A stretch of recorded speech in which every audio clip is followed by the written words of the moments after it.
السلام علیکم ورحمۃ اللہ وبرکاتہ۔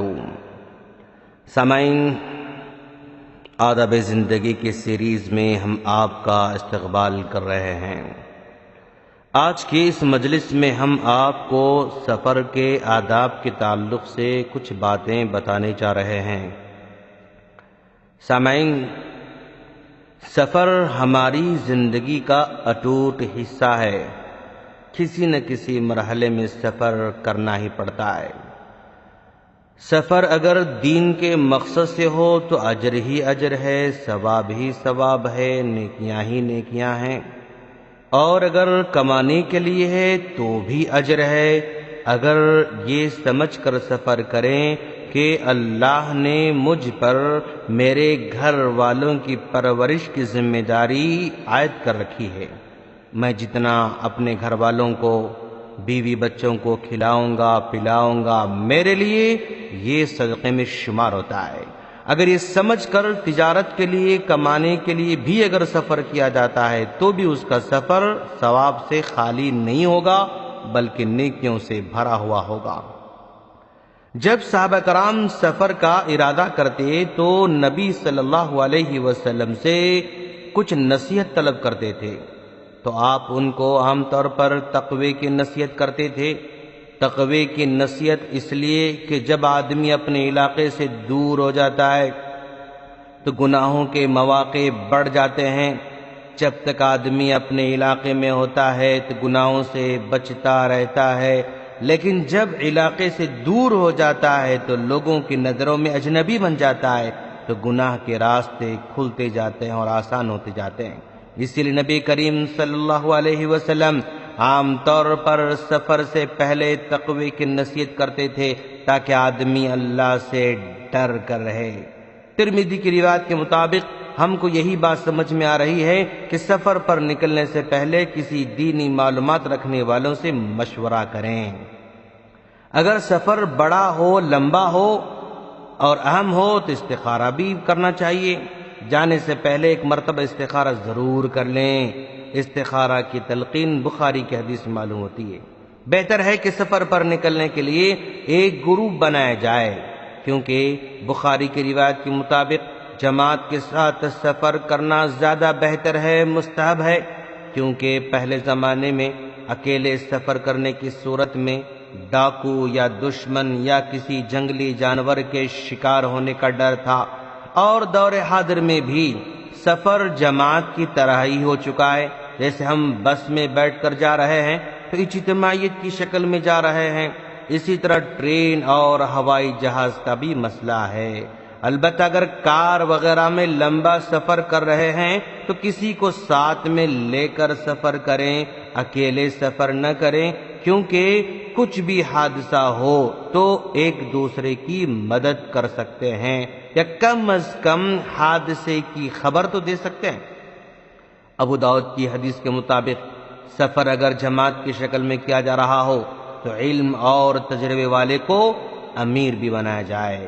ابو داؤد کی حدیث کے مطابق مستحب ہے کہ رات کے آخری پہر میں نکلیں، کیونکہ اس وقت زمین کو لپیٹ دیا جاتا ہے۔ رات میں دوران سفر کہیں پڑاؤ ڈالیں تو راستے کے درمیان میں نہیں بلکہ کنارے پڑاؤ ڈالیں، کیونکہ جنگلی جانور وغیرہ گزرتے رہتے ہیں۔ یہ مسلم کی حدیث ہے۔ دوران سفر لوگ ایک دوسرے کے قریب رہیں، دور دور بکھرے ہوئے نہ رہیں، یہ ابو داؤد کی حدیث ہے۔ دوران سفر ہماری گاڑی اونچائی پر چڑھتی ہے اور کبھی نچلے حصے میں گزرتی ہے، تو اونچائی پر چڑھیں تو اللہ اکبر کہیں، اور جب نیچے اتریں تو سبحان اللہ کہیں، یہ بخاری کی حدیث ہے۔ ہر آدمی کی زندگی میں بے شمار مسائل ہوتے ہیں، فیملی پرابلمز، مال کے پرابلمز، تجارت کے پرابلمز، بیماریوں کے پرابلمز، جن سے ایک آدمی تنگ آ چکا ہوتا ہے، ان کا حل چاہتا ہے، اور ان تمام مسائل کے حل کے لیے سفر میں دعا کریں، کیونکہ سفر کے دوران جو بھی دعا کی جاتی ہے وہ قبول ہوتی ہے۔ یہ ترمذی کی روایت ہے۔ جب سفر کا کام ہو جاتا ہے تو فوراً واپس گھر لوٹنے کی فکر کرنا چاہیے، کیونکہ سفر عذاب کا ایک ٹکڑا ہے۔ یہ بخاری مسلم کی حدیث ہے۔ جو کوئی لمبے وقت کے لیے سفر پر جائے، واپس ہو تو رات میں گھر نہ آئے اور سفر سے واپس لوٹنے کے بعد 2 رکعت نماز پڑھ لے۔ یہ بخاری کی روایت ہے۔ عورت کو چاہیے کہ بغیر کسی محرم کے 1 دن یا 1 رات کا سفر تنہا نہ کرے۔ یہ بخاری مسلم کی حدیث ہے۔ حالت سفر میں ہم نمازوں کو قصر کر سکتے ہیں، یعنی 4 رکعت والی فرض نمازوں کو 2 رکعت نماز پڑھ سکتے ہیں۔ اسی طرح دوران سفر 2 نمازوں کو جمع کر کے بھی ادا کیا جا سکتا ہے۔ ظہر اور عصر کو ایک ساتھ، مغرب اور عشاء کو ایک ساتھ ملا کر پڑھا جا سکتا ہے۔ یہ ابن ماجہ کی روایت ہے۔ سفر کے دوران 4 رکعت والی نماز 2 رکعت ہو جاتی ہے تو سنتوں کو بھی چھوڑا جا سکتا ہے، کیونکہ بخاری کی روایت کے مطابق سنتوں کو چھوڑنے کی گنجائش ہے۔ ہاں اگر کوئی پڑھ لے تو کوئی حرج کی بات تو نہیں ہے، لیکن چھوڑ دینا ہی بہتر ہے، کیونکہ سفر میں بندے کو اللہ نے رخصت دے رکھی ہے اور رخصتوں پر عمل کرنے کو اللہ بہت پسند کرتا ہے۔ البتہ بخاری مسلم کی حدیث کے مطابق فجر کی سنت اور وتر کی نماز کا برابر اہتمام ہونا چاہیے۔ جب ہم سفر کے لیے گھر سے نکلتے ہیں تو یہ دعا پڑھ کر اپنے گھر سے نکلیں، بسم اللہ توکلت علی اللہ لا حول ولا قوت الا باللہ۔ یہ گھر سے باہر نکلنے کی دعا ہے۔ جب بھی آپ گھر سے باہر نکلیں تو یہ دعا ضرور پڑھیں، اور سفر کے لیے نکلیں تو بھی یہ دعا پڑھیں۔ سواری کی دعاؤں کا خاص طور پر اہتمام کریں۔ سبحان الذی سخر لنا هذا وما كنا له مقرنین وإنا إلى ربنا لمنقلبون۔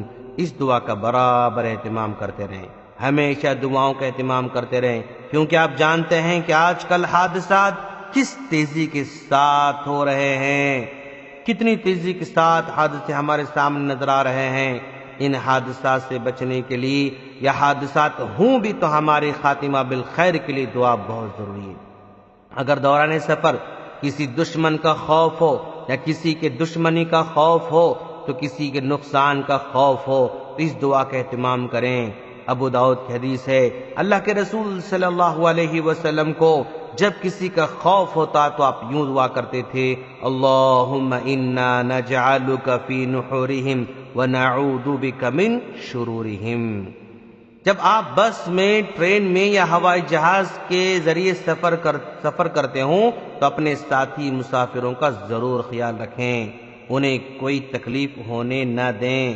اگر آپ کچھ کھانا شروع کرتے ہیں، ساتھی مسافر کو بھی اس چیز کی پیشکش کریں، وہ قبول کریں یا نہ کریں ان کی مرضی ہوگی۔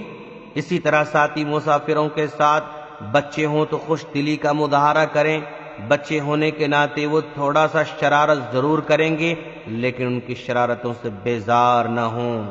اگر آپ ٹرین سے سفر کر رہے ہیں، ساتھی مسافر کے ساتھ گروپ ہوتا ہے، لیکن ان میں سے کسی کی ایک سیٹ کہیں دور ہوتی ہے، کسی اور بوگی میں ہوتی ہے، تو وہ آپ کو اپنی جگہ بھیج کر آپ کی سیٹ پر بیٹھنا چاہتے ہیں تاکہ وہ سب ایک جگہ ہو جائیں۔